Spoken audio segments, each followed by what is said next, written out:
He owned half the skyline, but he could not name the woman who kept his house in order. Edward Anderson moved through rooms that were always immaculate and never warm. The penthouse was a study in control.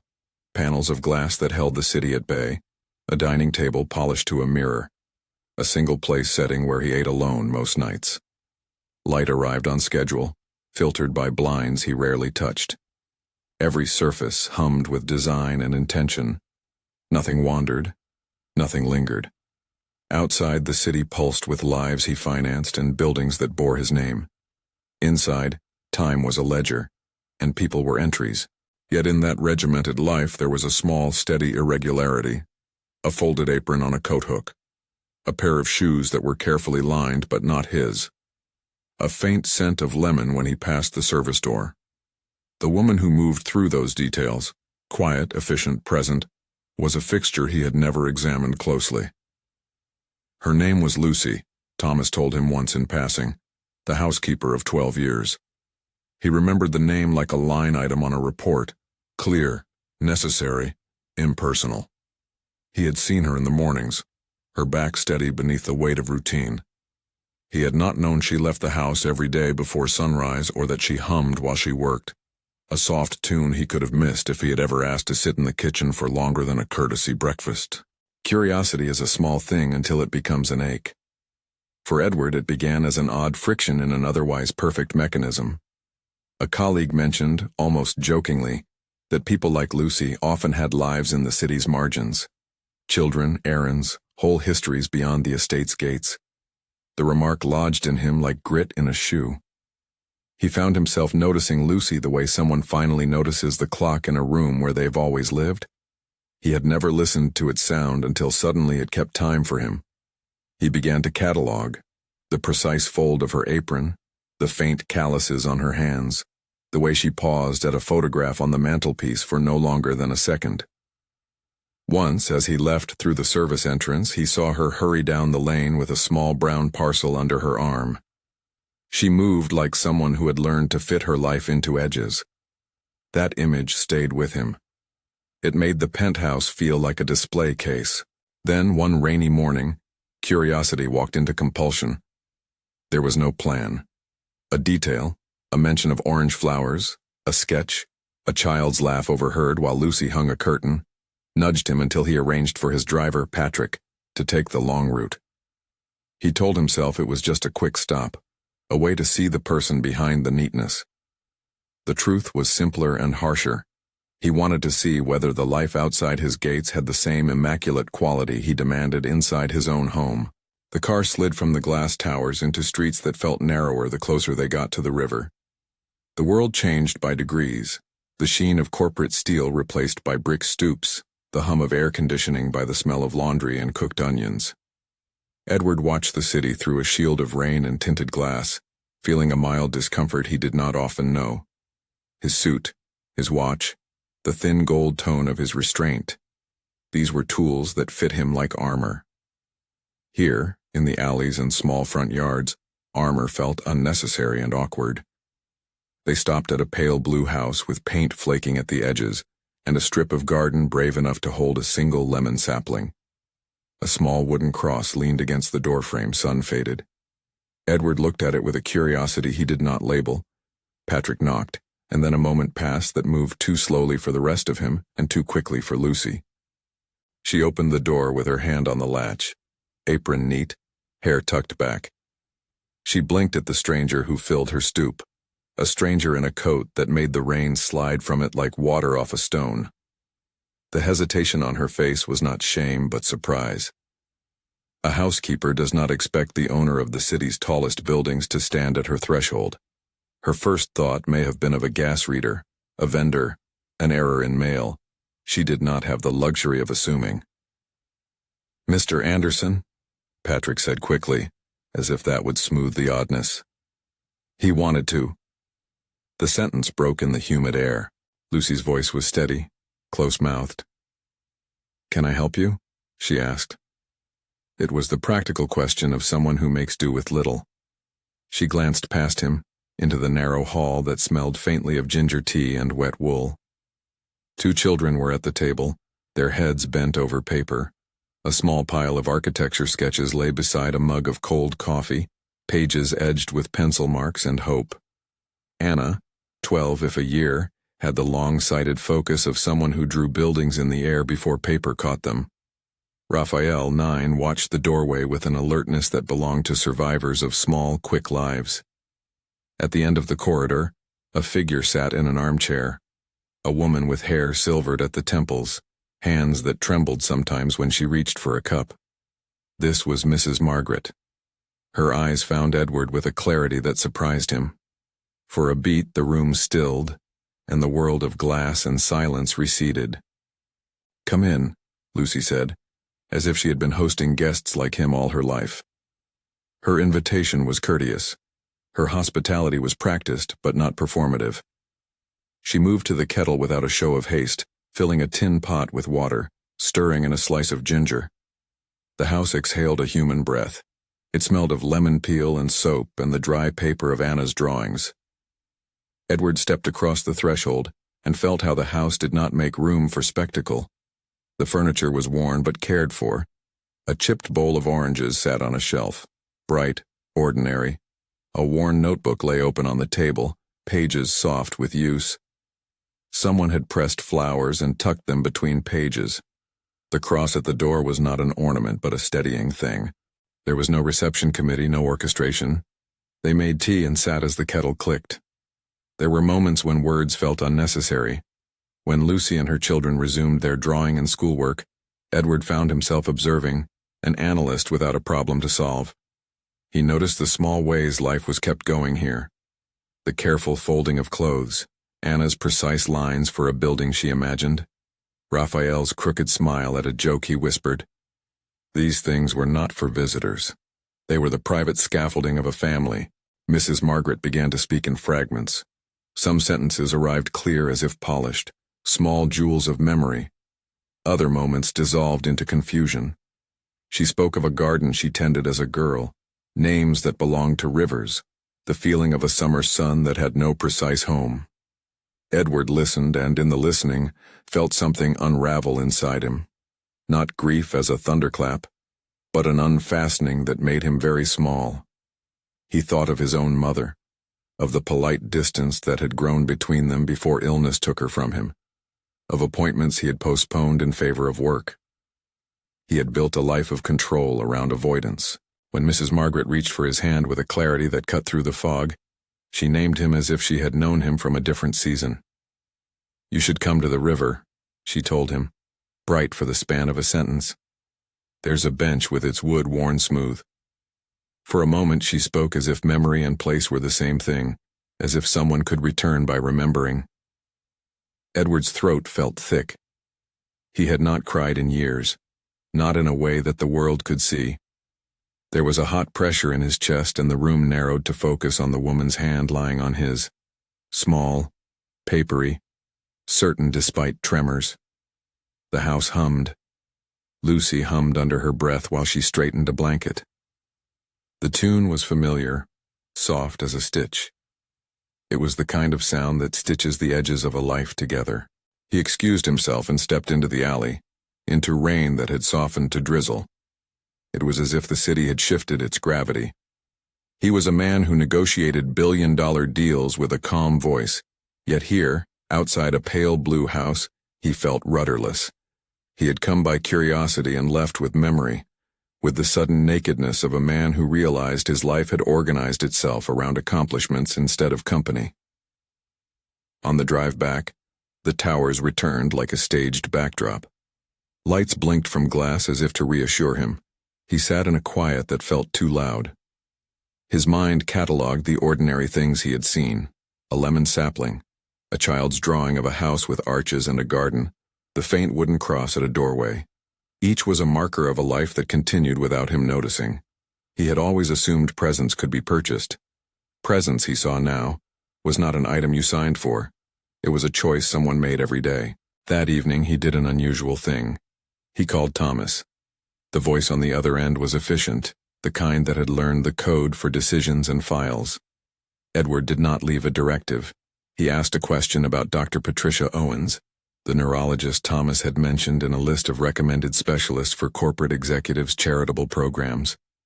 He asked about availability, about the kind of care that could hold both a person and their family steady. Thomas, who had never once seen his employer hesitate, answered with a practical steadiness that Edward liked. "I'll set it up," he said. "If you want, I'll arrange a preliminary assessment and the paperwork. Saturdays might work best for them." Saturdays. The word landed like a small lit candle. Saturdays were not reserved for board meetings or investor calls. They belonged to life that did not answer to an agenda.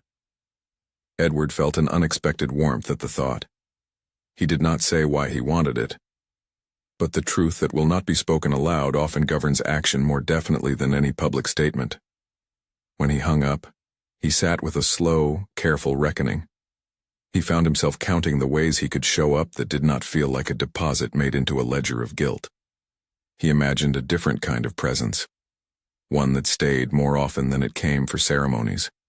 He imagined walking through Lucy's narrow kitchen not as a man passing judgment, but as a person invited to witness ordinary courage.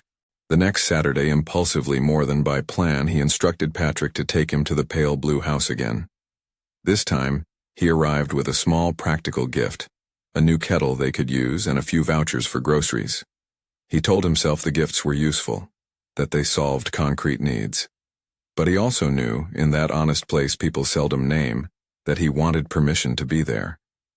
Lucy received him without surprise, but with an economy of words that read as boundary rather than dismissal. She made tea as before, letting the familiar rhythm of her hands do most of the talking. This time, Anna came forward with a careful presentation, a stack of drawings, an earnest introduction to plans for a building that could shelter people like the ones who lived 2 streets over. She spoke with the confidence of someone who used paper to make promises to herself. Edward asked questions, not many, but the ones that mattered. Where Anna studied, what materials she needed, whether Raphael had interests that might be encouraged. He listened to Lucy's quiet answers. He learned that Lucy juggled hours at the mansion with caring for her mother and 2 children, that Mrs. Margaret had been lucid in the mornings and forgetful in the afternoons, that there were good days and harder ones. He learned how thinly some of her reserves ran. When he suggested an appointment with Dr. Owens, Lucy's face shifted in a way that made no one mistake her for a passive recipient of kindness. "We get by," she said at first. Her voice had that careful firmness of someone accustomed to refusing help she hadn't asked for. She knew what was practical and what was performative. Her refusal was not pride alone. It was a protection of the dignity that had kept her family upright. Edward did not push. He tried something else, a small, honest sentence. "I want to learn," he said. "If you will let me, I want to learn how to help." Lucy regarded him with a look that contained both assessment and weary politeness. People in her position had learned to distinguish between pity and provision seconds into an offer. She was not naive. She had encounters before, charity dressed as spectacle, promises that required no follow-through. Her life had taught her to measure offers by the labor they demanded. A house purchased with a signature she knew might come with strings she could not foresee. An appointment on a calendar could be ignored. A man with money could make wrong gestures in the name of goodwill. "Let me think about it," she replied. Her tone did not dismiss his intent. It put a boundary around her family's rhythm. "We have to be sure it won't change what we can do ourselves. We don't want to be rearranged." Edward heard the caution and felt something like relief. It was better, he realized, to be told no than to be given the kind of yes that meant dependency. Her refusal was a guardrail. It made him examine his motives. He left that afternoon with the kettle still warm and a promise that was more like a conversation than a contract. On the way back, he found Anna's drawings tucked into his briefcase. She had slipped them there when he looked away. A small, brave theft. He smoothed them with fingers that had never known architecture as a child might. There were arches and courtyards and a garden rendered with exacting pencil. One page bore a note in a shaky hand. "For when I build, I want windows that let people speak." At his desk that evening, Edward set the drawings where he could see them. The pencil line seemed to propose a different geometry for his life, one where rooms were meant for living in rather than a place to display. He made a list, a familiar comfort, call Dr. Owens, schedule an assessment, ask Thomas to research home modifications for better mobility, look into local memory care resources. The list was work, and he liked that. It made the adjustment feel credible rather than sentimental. But lists alone were not enough.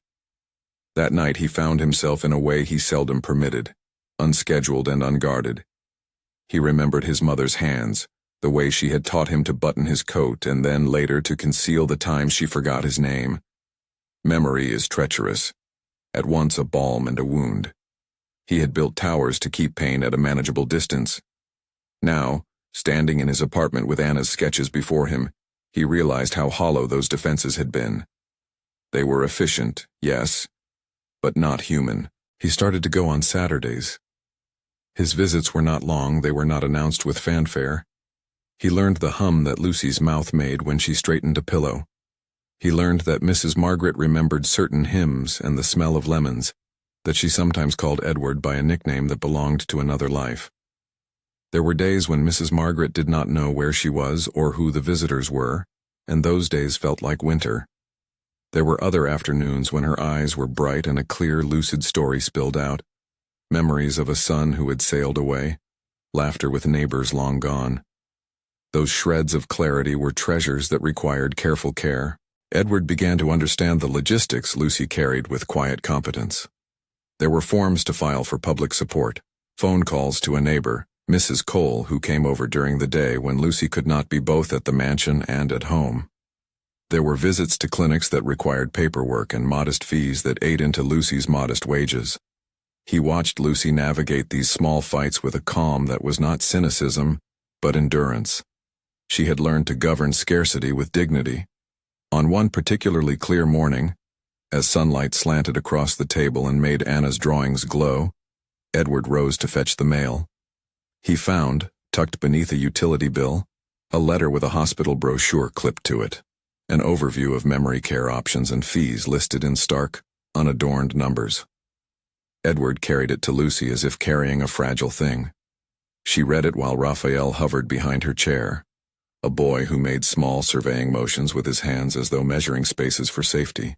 "We don't have that," she said simply. The statement was not an appeal, it was a fact. There was no drama in it, only arithmetic and reality. Her voice was not begging, it was a ledger, closed. Edward felt something rise inside him, shame, perhaps, for the number of things his scale had missed.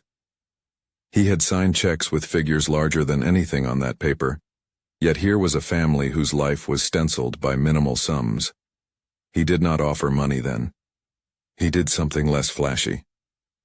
He leaned forward, looked at the children who drew buildings of their own and said, "Tell me about the windows." Anna, pleased by the interest, launched into a careful description of how windows could be used to speak, to let light in without letting cold. Her explanations had the focused patience of someone who had practiced the language of plans. She spoke of materials, of where benches might sit so that old people could rest, of how a garden could become a place to remember. Edward listened and took notes, a small but honest act. In that exchange there was no hierarchy, no imbalance of power.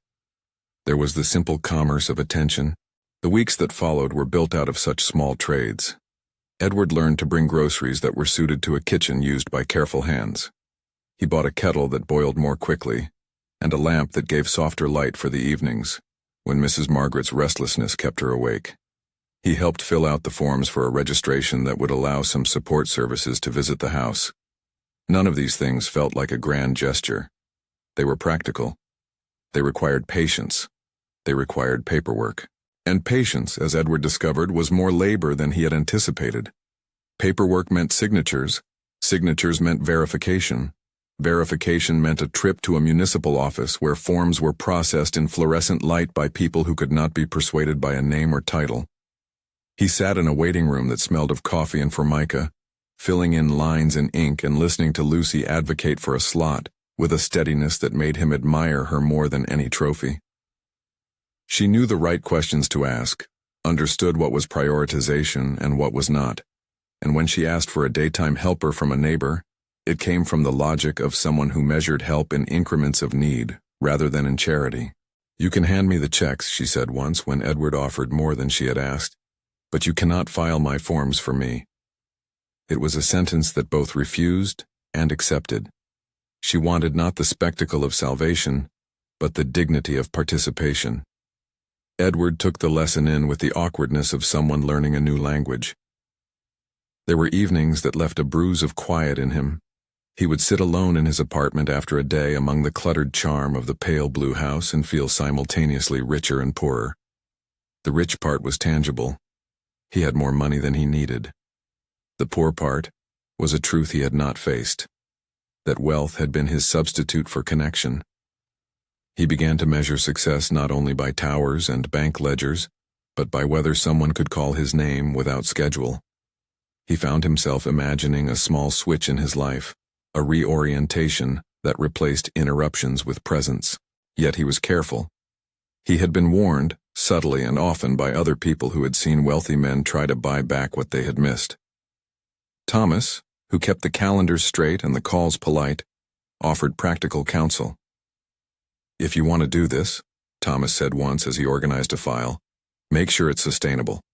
Don't confuse a check with care. They'll need someone to coordinate, someone who knows the long game." The words were simple. They were also true. Edward listened and built an outline. He was not naive. He understood his own limits. He could not step entirely out of the world he had constructed. He would not quit his work. That was not the point. The point, he decided, would be to be present in new rhythms. Saturdays were a beginning. Practical changes that respected Lucy's leadership would be his method. Then on a Sunday when light came like a promise, Mrs. Margaret was lucid in a way that changed the shape of him. She sat by the window watching the lemon sapling sway, and she told Anna a story about a house with a courtyard where people left their shoes and drank tea and didn't have to pretend to be anyone else. Her voice was 2 parts memory to 1 part present observation. She spoke of a daughter with a laugh like small bells, a laugh that made people turn their heads with affection. Edward listened, and the story stitched a place into his heart where regret fit like a stone. When Mrs. Margaret named a man who matched a memory of his own father, Edward felt a delicate panic. The world of the pale blue house had folded into the room at the Penthouse in a way he could not ignore. He found himself, for the first time in a long stretch of years, wanting to be in 2 places at once. He wanted to be both the man who held a business empire and the person who could sit in a narrow kitchen and hear the daily hymn of someone's life. That afternoon, Lucy spoke plainly. "We don't want promises," she said, looking at him as if she could already see the shape of whatever offer he might make. "We want consistency. If you want to help us be able to keep our life the way we choose it, not rearrange it." Edward understood that sentence in the marrow. It was not a refusal of help, it was a demand for partnership. It was a refusal to be a project. He folded the words into his plans. He did not make a grand announcement. He made a quiet commitment that surprised him.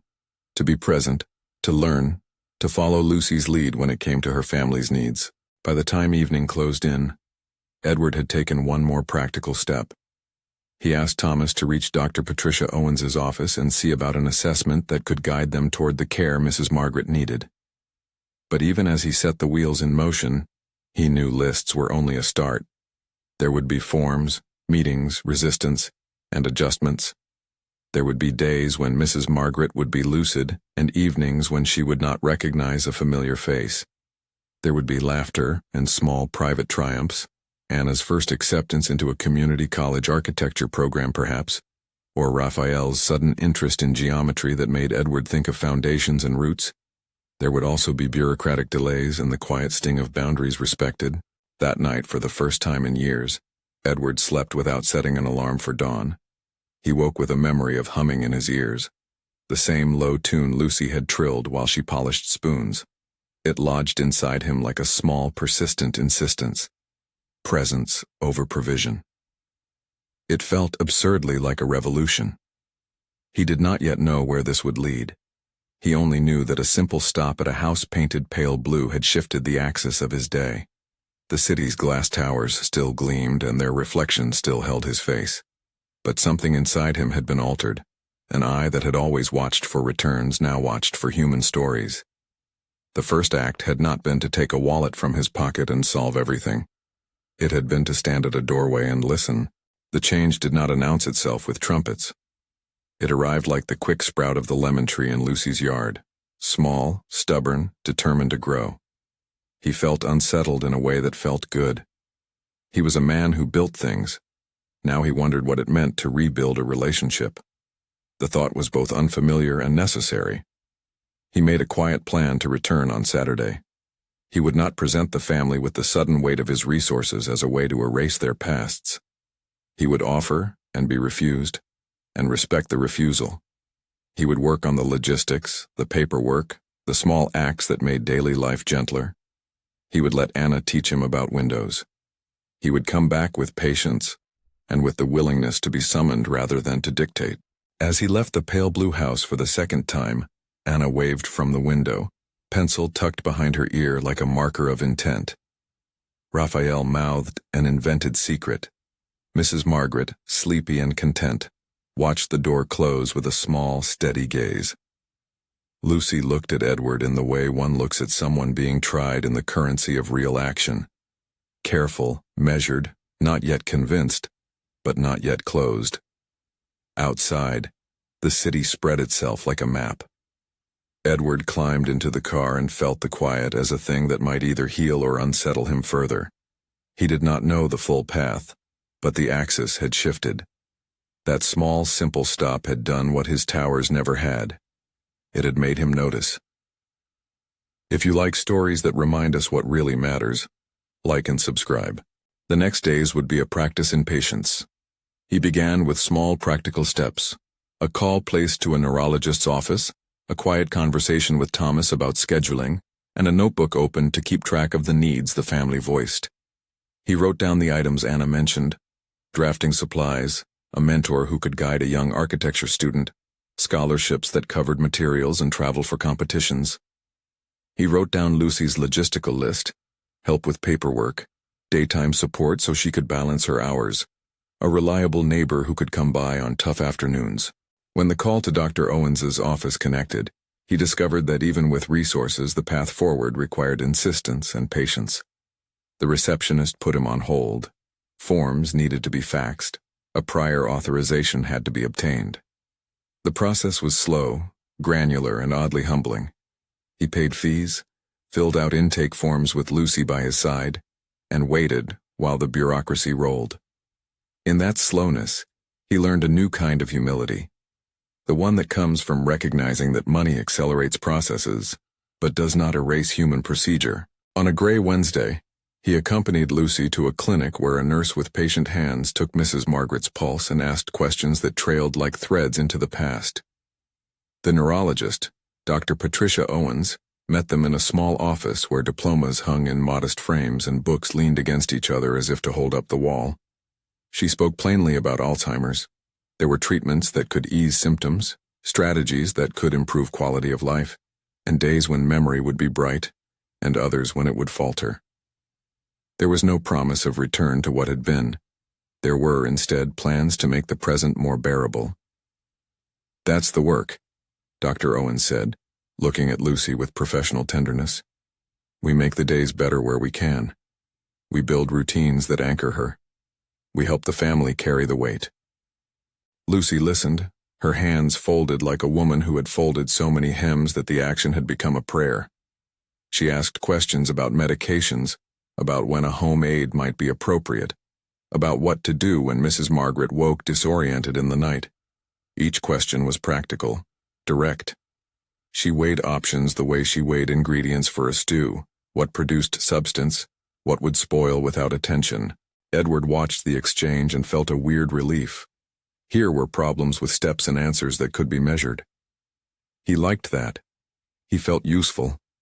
He also felt differently useful, less like a savior with a check, and more like a partner at the table. He offered to assist with the forms and to follow through on whatever logistical help they needed. Lucy accepted his help in terms that preserved her autonomy. She wanted his attendance at meetings, his presence when paperwork was confusing, and above all a pledge that whatever adjustments came would be made with her voice at the center. "No decisions about the house without me," she said quietly and plainly. Edward agreed. He meant it. It was a small concession for someone who had always been the person making final calls. It was perhaps the most natural step toward learning how to be present. The weeks that followed were not dramatic. There were small routines. Saturday visits that began to feel less conspicuous and more like a habit. Appointments with Dr. Owens that produced care plans and breathing techniques for late-night confusion. Neighborly help from Mrs. Cole, who, with a practical steadiness, filled the afternoons when Lucy had to be at the mansion. Anna found a local mentor at the community college and began to attend weekend workshops on drafting. Raphael discovered a love of measuring angles and surprising his sister with carefully drawn models of doorways. The change in Edward was visible but slow. He stopped timing himself in staccato increments of productivity and started learning the slowness of a home's rhythm. He found himself staying longer at the table, listening to small stories of a past that belonged to someone else, stories that made him reconstruct his own. He discovered in the listening that his loneliness had been a craft of omission. He had not been absent because he lacked love. He had been absent because he had constructed a life where absence was the default, and yet the deepest shifts remained private, unannounced. He found himself coming to the pale blue house with small gifts that were not meant to astonish. Books on memory exercises, a pile of hardcover sketch pads for Anna, a quiet lamp for Mrs. Margaret to use in the evenings. He learned to measure his gestures by their durability. Would this help on a Tuesday when no one had the energy to smile? Would it make nights easier? Would it allow Lucy to breathe? Nothing he did erased the past. Nothing he offered could remove the stubborn and sometimes cruel progression of memory loss. There were evenings of frustration. Forms lost, appointments delayed, a neighbor who could not come because of her own obligations. In those strain points, Edward learned humility. He could fund equipment, but he could not ensure every good day. He could buy support, but not peace. He could, however, show up. On a raw November morning, Lucy closed the door behind Edward with a quick nod. He watched her go to the window and survey the lemon tree as though looking for soft weather. He had been thinking about bigger steps, about how to support Anna's education in a way that did not feel like charity, about whether a scholarship or mentorship program could help young students like her. For the first time in many years, he felt an impulse not to solve alone, but to create scaffolding that others could use. He considered models, scholarships that covered tuition and materials, stipends for tutors, a small fund managed by community leaders to ensure longevity and local oversight. He also felt the pull of his old life. Meetings awaited in glass rooms. Decisions would not pause for human adjustment. He knew the danger of grand gestures. They could be mistaken for absolution when what was needed was relationship. He had learned to avoid dramatic offers that rearranged lives without asking. Any larger move had to be discussed and accepted by Lucy. Otherwise, he would risk the very thing she had resisted, a life reordered without consent. That evening he sat at his desk with Anna's drawings spread like a map across the wood. In one, a building had a wide bench that overlooked a garden where old people and children mixed like a single, unhurried thing. He spoke aloud to no one. How do we build that? It was a question he had never asked himself in public. It surprised him that a child's pencil lines could make him ask it. He closed the notebook and made two simple notes. Speak to Thomas about a local scholarship fund. Consult with Dr. Owens about durable home modifications that would allow Mrs. Margaret to retain as much independence as possible. The list was mundane and hopeful. It did not feel like restitution in full, but it felt like startup capital for a different life. When he returned to the pale blue house the following Saturday, Lucy met him at the gate with a careful curiosity that had, over weeks, softened into a wary trust. "What are you thinking?" she asked him, and he answered honestly, that he wanted to help in ways that lasted, and that he would not act without her consent. She asked him then, a question that anchored him, Do you have time to sit with her when she remembers? Edward understood the question beyond the words. It was not a request only for service. It was an invitation to share memory and labor. It implied presence that would outlive money. He said yes. He did not know how many times he would be called to keep his promise, but he started by keeping his first one. He learned to be quiet when Mrs. Margaret needed calm and to laugh when the afternoon allowed. The house became a place where the walls held new things, the soft clack of puzzle pieces, the scraped sound of a ruler on paper, the occasional out-of-tune hum as Lucy sang while she sewed. Each sound was an addition to Edward's life, not a subtraction from it. He had come to that pale blue door as an outsider, and left changed by the ordinary acts of living inside a home he once viewed only as a service satellite. But there were nights when the weight of his choices landed heavily. He could feel in the quiet between tasks, the large questions. Could resources be enough to change fate? Would money create dependence? Could he maintain this presence without being consumed by a need to fix? He had learned enough to distrust quick answers. He had also learned that small, repeated acts were more likely to be real than a single, spectacular display. As winter edged in, Edward found himself preparing in a new way for the holidays. He did not seek to buy away loneliness or to erase the complexity of a family's past. Instead, he asked Lucy what would make a good Christmas for them, what gifts felt useful, what traditions might be honored. She named practical things: a comfortable chair for Mrs. Margaret, a membership at the local library for Anna, a set of books on carpentry for Raphael. He purchased them and boxed each gift with an attention that felt more like anticipation than display. When Christmas came, it was small and tender and, most importantly, real. Mrs. Margaret sat by the window and watched the lemon sapling glitter with cold. Anna placed her drawings in a neat stack and read aloud a plan for a small community garden. Raphael hid a model of a doorway under his coat to present later. Lucy served ginger tea and slices of orange. Edward sat at the table with them, a man who had once counted success by the number of floors in his buildings, and now counted it by the presence of two small children who trusted him enough to place a drawing in his hand. He did not move mountains that day. He moved a family a little closer to breathing space. The simple stop at a maid's house had altered something in him that no contract could have measured. It did not fix the past. It did not offer illusions. It was an entry point into the slow work of presence. And as the day closed, Edward realized that change, if it was to be honest, would come like the lemon tree's growth. Gradual, stubborn, rooted in soil and attention. Outside, the city lights blinked indifferent and elegant. Inside, a small house held the warmth of shared tea and small repairs. Edward had, in the span of weeks, become an apprentice to ordinary care. He had not rebuilt his identity in a single night. He had started to learn how to be a person who stayed. As evening fell, he walked back to his car with Anna's sketch tucked into his coat. The city waited to receive him. Meetings, calls, a life that still demanded his presence in that other world. He thought of the house's lemon tree, and the way a small root found hold in cracked soil. He thought about windows and the capacity they have to let in light and sound. He thought of the ways he could help without taking. He turned the key in the ignition, and for the first time in a long while, felt a strange gratitude for a wrong turn or a curiosity indulged. He had intended a brief stop and been given a new perspective in return. The title of the change, he realized with a quiet smile, could be summed up simply: how a simple stop at his maid's house altered this billionaire's life forever. He did not yet know how permanent that alteration would be, only that the tilt had begun. He drove home with the drawing in his hand and a small plan taking shape, small acts, patient bureaucracy, a promise to follow Lucy's lead. The rest would come with paperwork, with meetings, with the kind of slow, steady care that cannot be purchased in one transaction. He had left the pale blue house, and the lemon sapling anchored in the soil of his mind. He moved through his week with a new, quiet restlessness. Meetings unfolded the same: slides, projections, decisions that turned into numbers.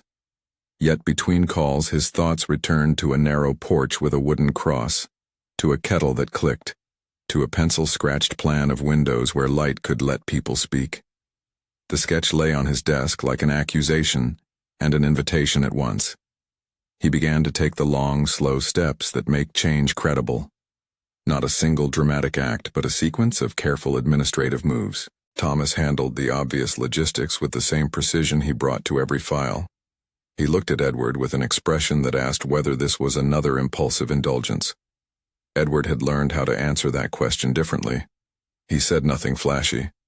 He instructed Thomas to research a nearby property, small, structurally sound, with a yard big enough for the lemon sapling to breathe.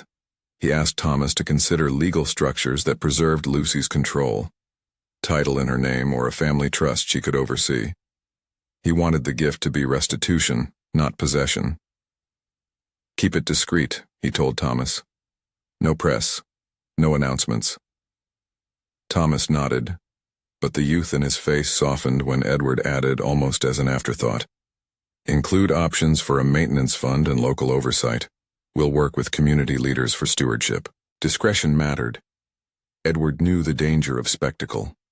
He had learned enough from Lucy's quiet refusals to understand that dignity is maintained when offers are framed as partnership rather than as concessions. Besides, the process would require paperwork and signatures and municipal offices and waiting rooms, things that ground generosity in reality. He also spoke to Dr. Patricia Owens. She outlined what a safe, manageable home might require: non-slip flooring, grab bars in the bathroom, a medical bed with an adjustable frame for nights when Mrs. Margaret was especially restless, and an adaptive seating area that could hold both a walker and a crafts table. There were suggestions about sensory cues, photos in a quiet corridor, a playlist in the living room with songs that sparked memory, a small box of objects Mrs. Margaret could touch to reorient herself. Dr. Owens cautioned again that nothing would restore memory permanently.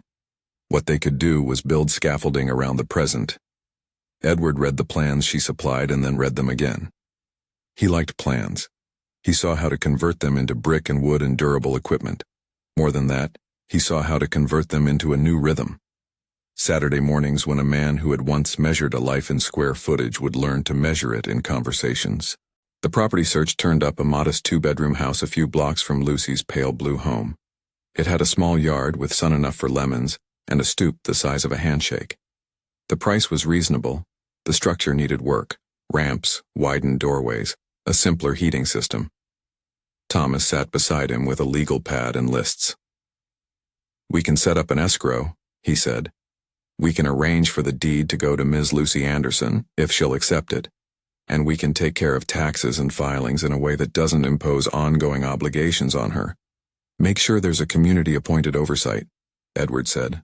"Someone local, for accountability." "Of course," Thomas replied. "And a scholarship fund?" Edward nodded. He had thought of Anna's drawings more times than he could admit. He wanted a plan that was pragmatic, a scholarship that covered tuition and materials, paid for a mentor's time, included a small stipend for travel to competitions, and created a clear application process. It should be administered by the community college, with a selection committee made up of local educators and, if Lucy agreed, someone she trusted. They moved slowly and deliberately. There were meetings with lawyers who suggested language that preserved Lucy's autonomy. No contingency that required employment at the Penthouse. No revocation clause tied to public statements. No trustees that could override Lucy's decisions without cause. Edward read each clause aloud and removed anything that smelled of control. He wanted to make restitution honest. He wanted tools in place that would allow Lucy to say yes because she chose to, not because she had nowhere else to turn. When Thomas asked whether Edward intended to present the offer as a surprise, Edward thought of the way Lucy had counted her family's needs in increments rather than grand totals. He imagined her opening an envelope labeled with legalese, then looking up at him and feeling the old sensible instinct to rebuff. He decided instead to ask her permission first. It was the least extravagant thing he could do. On a cool afternoon, he walked back to the pale blue house with a file folder under his arm. He did not come alone in feeling. He came prepared, and he came with the humility of someone slowly learning to ask, rather than to presume. Lucy met him in the doorway, the knot of her apron familiar to him now. She listened without flinching as he explained, in plain sentences, what he had been working on. Property options, proposed modifications, a scholarship concept, drafted with a community college, an endowment for maintenance. Her face remained composed. For a moment she did not speak. That pause felt like the poised moment before a scale drops. Then she said what she had said before. The one sentence that had become a kind of litmus test for him.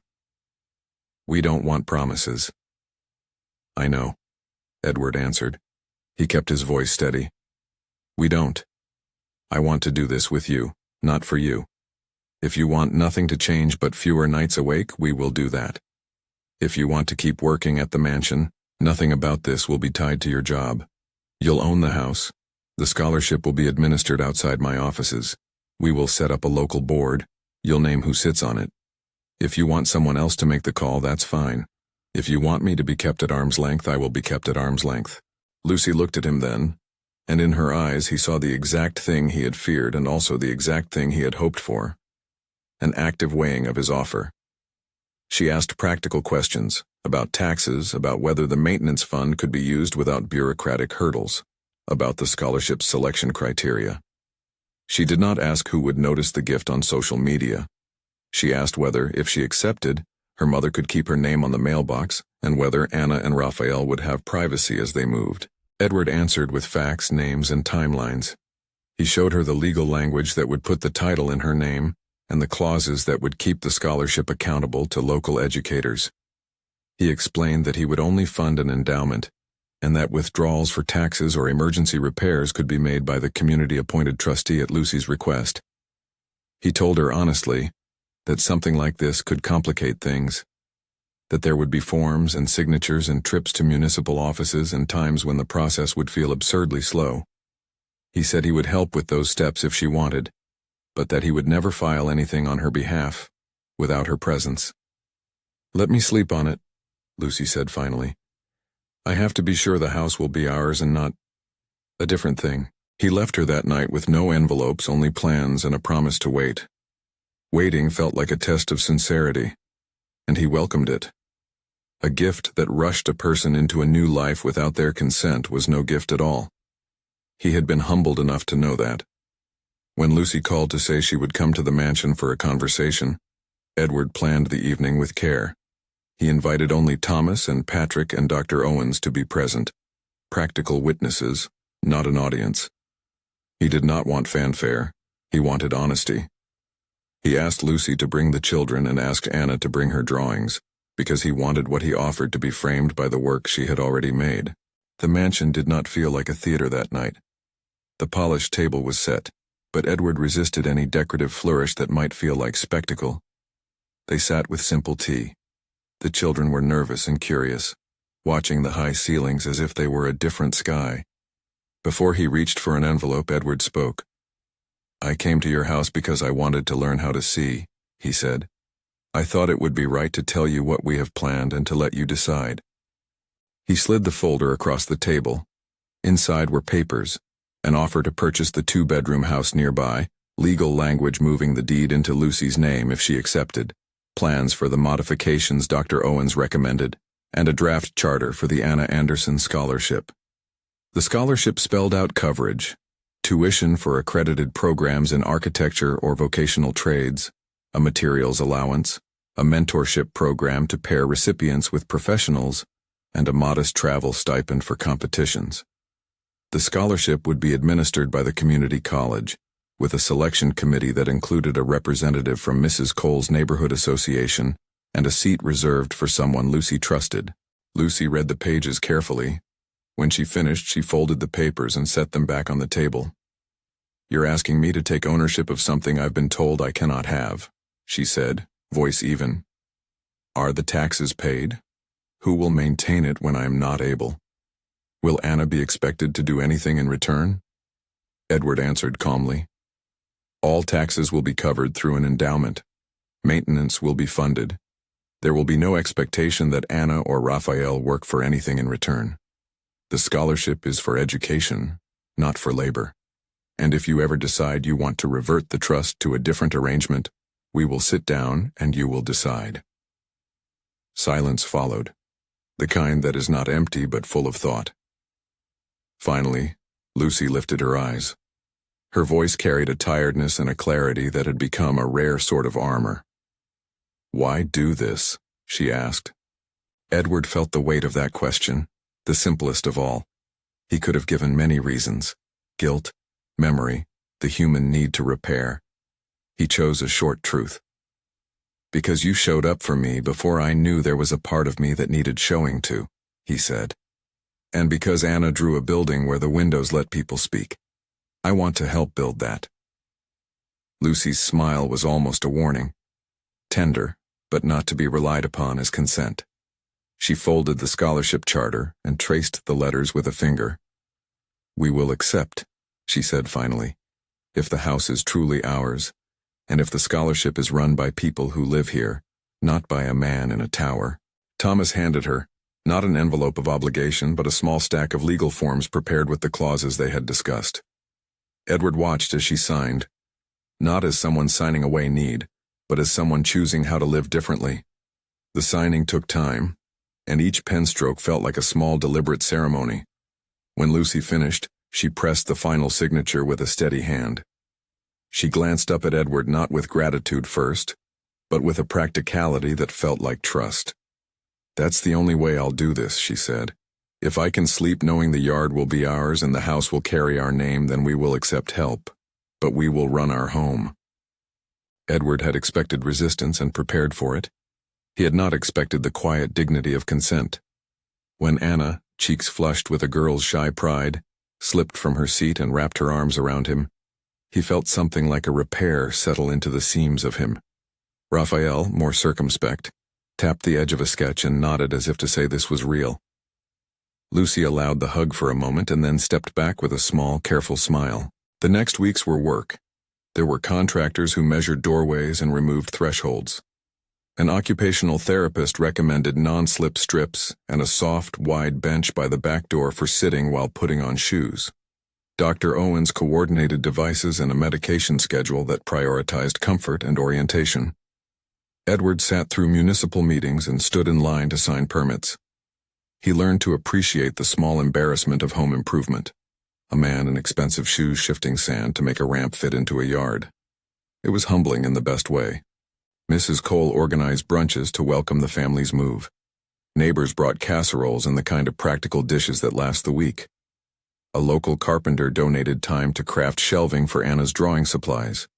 The community college finalized the scholarship charter and announced a mentor who would meet with Anna once a week. The mentor, a woman named Rosa who had grown up in the neighborhood and started her own practice, insisted that Anna call her by her first name and that they meet at the college library over coffee and paper. Moving day was not cinematic. Boxes scratched the stairs. A hired van took the couch and a mismatched set of chairs. Lucy oversaw the placement of Mrs. Margaret's favorite armchair by the window. Anna made a small sign to hang above the kitchen sink. Windows let people speak. Raphael stacked a model of a doorway on a shelf and examined the new rail in the bathroom like a tool he invented. The house smelled of lemon oil and fresh paint. A gentle hum became the home's new motif. The same tune Lucy had hummed in the mansion, now resonating in a different space. There were nights when Mrs. Margaret woke and wandered the hallway, knuckles brushing the plaster as if reading Braille.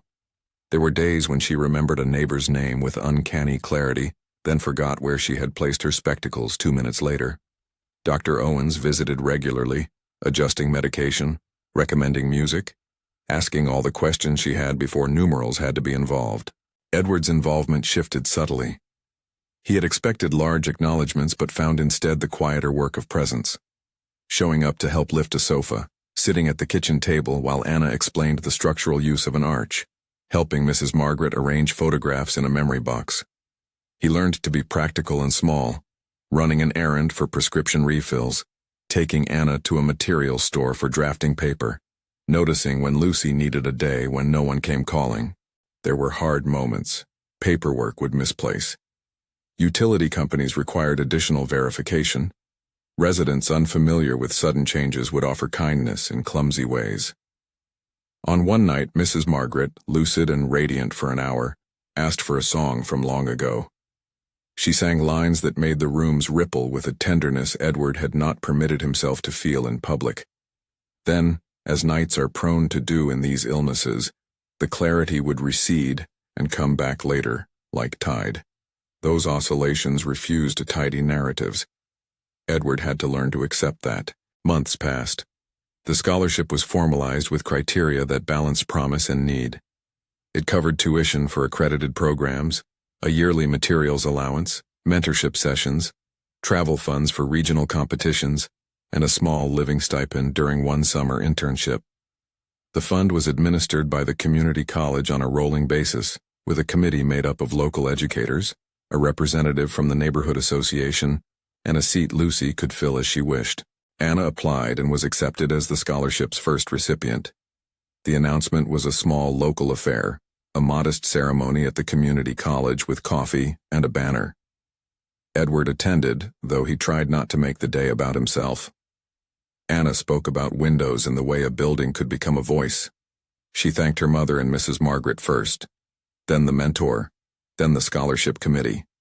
She mentioned, almost as an afterthought, a man who had come to her house one rainy morning and stayed. Edward felt his chest shift, this time like a new room added to an old house. Lucy kept her distance from pomp. When reporters later asked for a photo, she declined. The scholarship's charter had clearly stated that publicity would be minimal. Anna's success was to be leveraged for opportunity, not display. Edward understood that restraint now as one of the most profound forms of respect. The practical questions remained. There were forms for tax filings, a maintenance schedule, arrangements for periodic home health visits, and conversations about long-term planning if living arrangements needed to change. Edward bore the financial burden of the endowment and the modifications, but Lucy and the local board kept the decision-making power. That arrangement allowed the family to retain control of the rhythm in their lives. Edward's life outside the pale blue orbit changed too, but gently. He did not abandon his work. He began, in meetings, to argue for small programs that built community ties, rather than only large developments that delivered buildings without roots. He found himself listening for the practical stories colleagues told in passing, noting who needed a mentor or a scholarship, and asking quietly whether the company's foundation could partner with local programs. He discovered that a slow, steady investment in people offered returns different from contracts and profit margins, returns measured in trust, dignity, and a network of care. At home, he stopped eating at the single-place setting on most nights. Sometimes he would have dinner with Thomas, who had become a friend over the months of coordinating permits and appointments. Sometimes he invited a member of the scholarship committee to the Penthouse to share ideas about mentorship programs. The Penthouse grew smaller under the scale of his attention. The edges softened as he allowed small inconveniences, an extra plate, a pair of wet shoes at the door, to disrupt his old routines. The trio of children, Anna's quiet determination, Raphael's quick calculations, and Mrs. Margaret's luminous fragments, wove themselves into his life in unexpected ways. There were Saturday afternoons when Edward sat on the bench in Lucy's yard with a thermos of tea, and Anna explained the logic of loads and spans while Raphael measured the railings. He learned, with a humility that no boardroom could teach, to ask questions that weren't answers in waiting. One spring evening, months after the purchase, the family invited him for an informal celebration of the lemon tree's first new blossoms. There were no speeches, only the clinking of mugs and Anna's proud display of a model of a small community center she wanted to build someday. Windows like wide mouths, benches like invitations. Mrs. Margaret had a lucid hour and hummed a hymn that had the power to flatten the distance between past and present. Edward listened, and in the listening he felt his life shift again, not in scale but in architecture. Presence, he had discovered, is less a building than a practice. It requires returning. There were practical triumphs and disappointments. Anna won a regional design award supported by her scholarship's travel stipend. She accepted an internship at a small firm that paired young architects with community projects. Raphael's interest in measuring opened a door to a vocational program where he learned woodwork and drafting. Mrs. Margaret's good days grew in number, but the hard ones remained. They were woven into the fabric of everyone's days, requiring patience and a routine that lasted longer than willpower. Dr. Owens adjusted medications slowly, prioritized comfort, and recommended activities that offered a gentle sense of competence. Sorting beads, tending a small herb pot indoors, feeling the texture of a lemon's peel. Edward's internal life changed less by a single revelation than by accrual. He stopped keeping score in the old way. He defined success by smaller metrics. How often he could sit without looking at a wristwatch. Whether Anna felt able to call him with a question about materials. Whether Lucy could sleep knowing the house would be there in the morning. He learned the quiet dignity of doing what needs doing without announcing it. The company noticed, in small ways. At a board meeting, he pushed for a neighborhood partnership program that hired apprentices from local vocational courses for a pilot housing project. He framed it not as charity, but as investment in community resilience. Some colleagues rolled their eyes, others listened. That conversation amounted to more than a policy change. It was a new architecture for how he would weigh decisions, the line item of human consequence drawn beside profit. At the first anniversary of the purchase, there was no ceremony beyond a simple meal. Lucy's neighbor brought a pie. The kids made a paper garland. Edward gave Lucy a small book of photographs, pictures of the lemon tree through the seasons and snapshots of Anna's models. She looked at the images quietly, then nodded. "It's ours," she said. The exact words he had wanted to hear, not because they belonged to him, but because they belonged to her. There were still days when regret visited him like a late guest. He sometimes thought of his mother and the polite distance that had grown between them in her final years. But the ache had softened. It became, more often than not, a teacher. He visited the pale blue house not to salve his conscience, but because he had come to want to be there. Presence, once practiced, becomes a habit. The final test of the transformation came not in a proclamation, but in a small, ordinary exchange. On a clear morning, as sunlight cut the lawn into strips, Anna handed him a folded sheet. It was a new drawing, a design for a small public bench that doubled as a plant box, the kind she imagined for the neighborhood courtyard. It had detailed notes about load-bearing angles, materials, and a sketch of people sitting and talking. "Would you help with materials?" she asked, not with expectation, but with the practical tone of someone requesting assistance to realize an idea. He smiled. "When do we start?" They started that week. The bench arrived, built by the carpenter who had helped earlier, paid for by a small community fund that Edward had seeded and the local board administered. Mrs. Cole organized a weekend to plant herbs in adjacent boxes. Children painted the bench's underside in colors that would not show wear easily.